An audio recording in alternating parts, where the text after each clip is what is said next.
ขอเจริญพรคณะศรัทธาญาติโยมท่านสาธุชนทั้งหลายเนื่องในวันนี้เป็นวันสำคัญทางพระพุทธศาสนาตั้งแต่สมัยครั้งพุทธกาลองค์สมเด็จพระสัมมาสัมพุทธเจ้าในแสดงว่าพระปาติโมกข์แก่ภิกษุสงฆ์มาจากที่ทั้งสี่ที่มารวบรวมกันที่เวรุวันกองทักกะนิวาปสถานที่กรุงราชคฤห์มหานคร เมื่อภิกษุสงฆ์ทั้งหลายนั้นมาเพื่อได้รับนิมนต์ไม่ได้เชื่อเชิญแต่ถ้าสมัยใหม่ก็คงคิดงงอยู่เหมือนกันอาชามาแต่ละองค์ละองค์นิชามาไม่ได้นั่งรถนั่งเรือมันอย่างพวกเราด้วยอำนาจบุญบารมีแต่ละท่านในองค์นั้นที่สร้างสมุลงบุญมันมีเอาไว้ถ้าเปรียบเทียบเป็นคนที่ให้ค่ารถค่าเรือให้นั่งรถนั่งเรือไปที่โน่นที่นี่นั่นแหละถ้าเกิดขึ้นมาแล้วอันนี้สงผลบุญที่ทำให้ตนเองนี้นั่งเข้าฌานเหมือนเดินอากาศได้พยายามนกสะดวกสบายนั่นก็มารวบรวมกันพระพุทธองค์เลยเห็นสมควรที่ได้ทรงบัญญัติพระธรรมวินัยเอาไว้ตามแก่ให้พระพุทธปฏิบัติของภิกษุสงฆ์ก็ดีของนางภิกษุณีก็ดีของศรัทธาญาติโยมก็ดีนางได้พากันสมาทานมาภายในนี้ก็เรียกว่าศีลห้าก็ดีศีลแปดก็ดีศีลสิบของสามเณรศีล221ข้อของภิกษุสงฆ์ศีล311ข้อของนางภิกษุณีท่านพระพุทธองค์นั้นทรงเห็นถึงว่าสมควรแล้วที่พระองค์จะจัดเตือนแนะนำสั่งสอนเพื่อทวนความจำของภิกษุทั้งหลายที่ได้รับเพราะว่า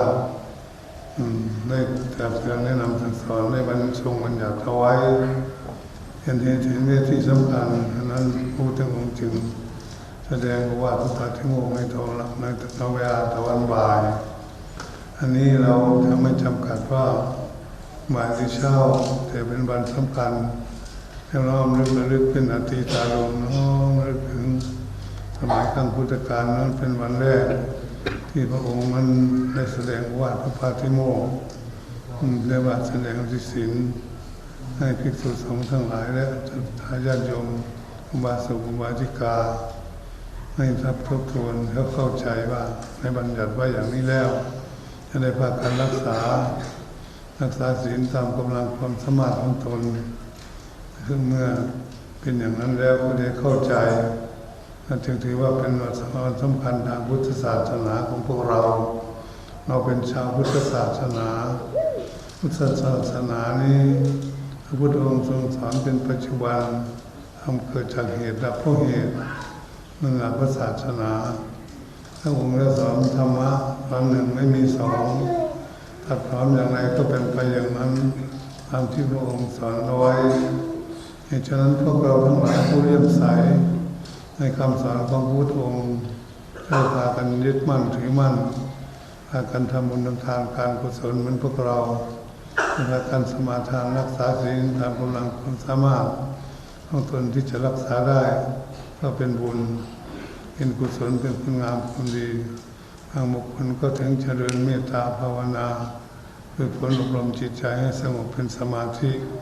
เพื่อจะได้มีสติปัญญากำหนดพิจารณาเรื่องเหตุเรื่องผลให้เข้าใจด้วยกันทุกท่านทุกคนนั่นเป็นหลักทางพระพุทธศาสนาเหตุฉะนั้นคนเลื่อมใสชาวพุทธศาสนาของพวกเรานั้นเป็นศาสนาที่มีความละเอียดอ่อนและสุขุมคัมภีรภาพอันนี้ที่บุคคลที่จะนับถือจนสามารถได้ดวงตาเห็นธรรมนำตนเองให้พ้นทุกข์ออกจากวัฏสงสารได้ก็นำคำสอนของพระพุทธเจ้าที่พระองค์เทศนาให้ฟังภาษาวกทั้งหลายเรามานึกเป็นอธิตาลมอันว่าที่เราเลือกถึงเรื่องอดีตสมัยอดีตครั้งพุทธกาลน้องเราเรียนไปในคำสอนของพระพุทธเจ้าที่สอนภิกษุสงฆ์ทั้งหลายและอุบาสกอุบาสิกาทั้งหลายผู้เลื่อมใสกราบไหว้บูชาถึงพระองค์เป็นผู้มีเมตตาตั้งแต่พระองค์เป็นพระโพธิสัตว์ตั้งอธิษฐานเอาไว้ว่าหากเราได้บรรลุอนุตตรสัมมาสัมโพธิญาณ เป็นพระพุทธเจ้าแล้วจะตรัสเทศนาแนะนำสั่งสอนเวไนยสัตว์ทั้งหลายให้ลื้อสัตว์ทั้งหลายนี้พ้นจากกองทุกข์ทั้งปวงไปเข้าสู่เมืองนิพพานหมดทุกตัวสัตว์เลยอธิษฐานเอาไว้อย่างนั้นพระองค์จึงได้นำคำสอนที่พระพุทธองค์นั้นได้บรรลุธรรมเห็นแจ้งในธรรมแล้วจะเทศนาแนะนำสั่งสอนเวไนยสัตว์ทั้งหลายตามกำลังความสามารถที่จะทำได้แต่เมื่อความปรารถนาตั้งเอาไว้อย่างนั้นแล้วก็จำเป็นพระองค์ก็ต้องออกเสด็จไปเมืองนั้นเมืองนี้ที่ต่างๆจะตักเตือนแนะนำสั่งสอนที่แจ้งแสดงทำสี่หนทางให้เดินให้ปฏิบัติให้ศรัทธาทั้งหลายผู้ได้ยินได้ฟังแล้วเลื่อมใสได้เข้าวัดเข้าวาไปกราบไหว้บูชาทำบุญทานการกุศลตามกำลังของตนได้อันนี้ก็เป็นบุญเป็นกุศลที่พวกเราทุกคนได้มาเกิดในประเทศไทยได้ยึดมั่นถือมั่นในคำสอนทางหลักพุทธศาสนาเป็นหนึ่งแต่คนจะถูกเถียงกันว่าทำไมจึงไม่เป็นศาสนาประจำชาติอย่างไรเราก็นับถือมากเรียกว่าศาสนาที่มีเหตุมีผลมีเหตุดีทำดีก็มีความสุขมีเหตุทำไม่ดีพูดไม่ดีคิดไม่ดีก็คือทุกข์นั่นเป็นเรื่องผลเราก็เข้าใจว่าศาสนานี้เศษเรื่องเหตุเรื่องผลสอนให้ทุกคนเข้าใจในเรื่องอย่างนี้ยังได้พากันตั้งใจทำบุญงามความดีเอาไว้เป็นที่พึ่งของตนเหมือนพวกเราทุกท่านทุกคนนั้นเรียกว่ามีความตั้งใจมาในสถานที่นี้ก็ดีในวันวาอาวาสอื่นก็ดีที่อยู่ใกล้แล้วแต่ก็เหมาะสมที่จะไปทำบุญทำทานการกุศลได้ตามกำลังของตนนี่ก็เป็นบุญเป็นกุศลเป็นสิริมงคลแก่ประเทศชาติบ้านเมืองของพวกเราตั้งแต่พระราชามหากษัตริย์ธิราชเจ้ายังทรงพระเป็นอุปถัมภ์ในพระพุทธศาสนาเลื่อมใสในพระศาสนาอย่างเหนียวแน่นมั่นคงที่เราก็จะเข้าใจได้ในเรื่องอย่างนี้ครูบาอาจารย์หลวงปู่หลวงตาทั้งหลายท่านบวชมาแต่ก่อนตามรอยพุทธบาทบำเพ็ญคุณงามความดีได้บรรลุธรรมก็มีหลายท่านหลายองค์หลวงปู่ครูบาอาจารย์ทั้งหลายให้บรรลุคุณงามความดีแล้วมาตักเตือนแนะนำสั่งสอนพวกเราให้เข้าวัดเข้าวาฟังธรรมจำศีลเจริญเมตตาภาวนาเป็นเครื่องยึดเหนี่ยวเอาไว้ในใจของตนเองผู้ใดได้ทำคุณงามความดีแล้วได้ตั้งใจแล้วก็มีที่พึ่งเรียกว่าหาที่พึ่งของตนเองได้เพื่อความเจริญรุ่งเรืองในชีวิตของเรานี้อยู่ด้วยกรรมเราทำกรรมดีเอาไว้เราจึงได้มาเกิดเป็นมนุษย์ที่ดีที่มีคุณธรรมตั้งอยู่ในใจเราจึงรวบรวมกันได้เป็นหมู่เป็นฝูงเป็นเพื่อนกันเป็นญาติธรรมด้วยกันมาทำบุญทำทานการกุศลบางคนไม่เคยเห็นกันเลยถ้ามาพบกันในที่นี่ก็เห็นหน้าเห็นตาเลยพูดจาปราศัยกันถ้าส่วนกันทำคุณงามความดีอาศัยวาจาของตนเองนี่แหละให้เป็นคุณงามความดีเรียกว่าถ้าส่วนให้ทำคุณงามความดีเรียกว่าเจรจาชอบเจรจามีเหตุมีผลที่ดีเรียกว่าใช้วาจาไม่เสียประโยชน์มาคิดในจิตในใจเมตตาอารีสามัคคีพองดองกันอยู่เหมือนพวกเรานะพากันนั่งอยู่ในวิหารหลังนี้นั่งอยู่สบายนั่งอยู่ด้วยกันไม่มีใครโกรธใครเกลียดเครียดแค้นถึงกันด้วยกันมีแต่เมตตาให้ผู้ที่มีความทุกข์ให้พ้นจากทุกข์มีความสุขให้สุขยิ่งขึ้นไปในจิตใจทุกท่านทุกคนให้ทำอย่างนั้นแล้วเราจะเห็นความสุขเกิดขึ้นในปัจจุบันเลยทีเดียวว่าเราแผ่เมตตาซึ่งกันและกันนี้มันมีความสุขตรงนี้แหละเราเผื่อแผ่ซึ่งกันและกันผู้ที่มีความเฉลียวฉลาดแล้วตักเตือนแนะนำสั่งสอนเพื่อนที่ยังไม่เข้าใจไม่รู้ให้รู้ให้เข้าใจในการทำผลงามความดีเอาไว้เป็นที่พึ่งของตนเรียกใส่วาจาของตนนั้นเป็นประโยชน์คิดในจิตในใจก็คิดมีเมตตาอยู่อยากให้ทุกคนมีความสุขท่านนึกอยู่เรื่อยๆอยู่บ่อยๆแล้วความทุกข์ที่มันจะเกิดขึ้นมานะมาแย่งชิงความสุขนั้นมันไม่มีมันมีแต่ความสุขให้ทุกคนนึกถึงว่าเราได้ทำบุญทำทานอะไรเอาไว้ตั้งแต่อดีตผ่านมาจนถึงปัจจุบันเราได้พูดจาปราศัยเรื่องอะไรเนาะเราก็มาคิดถึง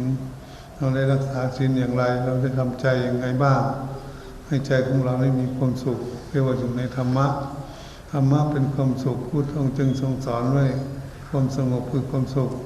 นับที่สันติพลังสุขขังสุขอื่นยิ่งกว่าความสงบไม่มีมันพวกเรานั่งอยู่เดียวนี้อยู่สงบไม่มีความวุ่นวายอะไรอยู่ในความสุขเนื่อความสงบคือความสุข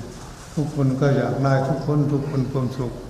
ถ้าเราปรารถนาความสุขให้รู้จักความสงบคือความสุขสงบกายไม่มีโรคภัยไข้เจ็บก็มีความสุขสงบอยู่ในครอบครัวได้อยู่สงบไม่มีเรื่องราวอะไรหรือวุ่นวายครอบครัวก็อยู่สงบหมู่บ้านใดตำบลใดอำเภอใดจังหวัดไหนอยู่สงบเงียบอยู่เวลาไม่มีวุ่นวายอะไรก็อยู่สงบประเทศชาติบ้านเมืองใดอยู่สงบไม่มีรบราฆ่าฟันกันไม่เกิดสงครามเกิดขึ้นไม่มีความเกิดขบวนวุ่นวายอะไรเลยประเทศนั้นเขาก็อยู่มีความสงบมีความสุขเหตุฉะนั้นพระศาสนาพุทธสอนเรื่องความสงบพวกเราพากันพยายามที่จะรักษาความสงบทั้งตัวเองและในครอบครัวและในหมู่ชนทางใดก็ดีหน่วยงานต่างๆถ้าเรารักษาได้และเข้าใจได้ใช่แต่สิ่งที่มันเป็นประโยชน์ด้วยร่างกายก็ดีให้วาจาที่พูดก็ดีเอาแต่สิ่งที่เป็นประโยชน์ให้ความคิดความอ่านก็สิ่งที่เป็นประโยชน์เรียกว่าการงานปราศจากโทษทางกายทางวาจาและจิตใจทำให้คนเรานี่มีความสุขความสบายความสวัยจิตใจสะดวกสบายเรียกว่าได้คุณงามความดีเหตุฉะนั้นวันนี้จึงเป็นวันสำคัญตามหลักพระพุทธศาสนานี่มันพระสาวกทั้งหลายมากันมาและที่ทั้งสี่มาชุมนุมกันที่วัดเบรุณอารามทักกันแล้วมานิวาสสถานของราชสักดิ์ที่ประเทศอินเดียพระพุทธเจ้าทรงแสดงว่าพระปาฏิโมกข์เราทุกคนก็วันนี้เป็นวันชิ้นใหญ่วันแสดงว่าปาฏิโมกข์เราเลยมาทันตั้งไว้ทักทายมาทำบุญทานการกุศลวันค่ำมาถึงเวลาประมาณทุ่มหรือทุ่มครึ่งหรือ2 ทุ่มเพื่อนก็จะพาเวียนเทียนเพื่อน้อมนึกระลึกถึงน้อมนึกถึงพระพุทธเจ้าน้อมระลึกถึงพระสาวกของพระพุทธเจ้าน้อมระลึกถึงพระคำสอนของพุทธองค์ทรงสอนแนะนำสั่งสอนเอาไว้ในใจของพวกเราแต่ละรอบระลึกถึงพระพุทธพระธรรมพระสงฆ์นั่นเราเป็นอธิอารมณ์ที่ผ่านมาก็เป็นบุญเป็นกุศลคุณงามความดีที่จะทำให้พวกเรานี่พวกเราวันสำคัญนี้เราได้ไปไหว้ในพระสวดมนต์เวียนเทียนแล้วในจำศีลรักษาศีลกล่าวคำถวายทานทำบุญแล้วรวบรวมคุณงามความดีมาไว้ในใจของเราทำให้ใจของเราปลื้มปิติยินดีเป็นความสุขที่ตนเองท่านสร้างเอาไว้ด้วยกันทุกท่านทุกคนเหตุฉะนั้นเมื่อทุกท่านได้ยินได้ฟังวันสำคัญทางพุทธศาสนาแล้วหากทุกท่านมีจิตประสงค์จำนงปรารถนาในสิ่งใดที่ได้มาทำคุณงามความดีเอาไว้ในใจแล้วก็ขออำนาจบุญกุศลคุณงามความดีที่ตนเองได้กระทำจงดลบันดาลให้ทุกท่านได้ประสบพบเห็นแต่สิ่งที่ตนเองพึงปรารถนาพร้อมทั้งคุณพระศรีรัตนตรัยคือพระพุทธพระธรรมพระสงฆ์จงปกป้องคุ้มครองอภิบาลรักษาคณะสัตยาญาติโยมทุกท่านทุกคนไปมาทางใต้ทางเหนือก็ให้อยู่รอดปลอดภัยให้อยู่มีแต่ความสุขกายสุขใจตลอดไปชั่วกาลนานขอเจริญพร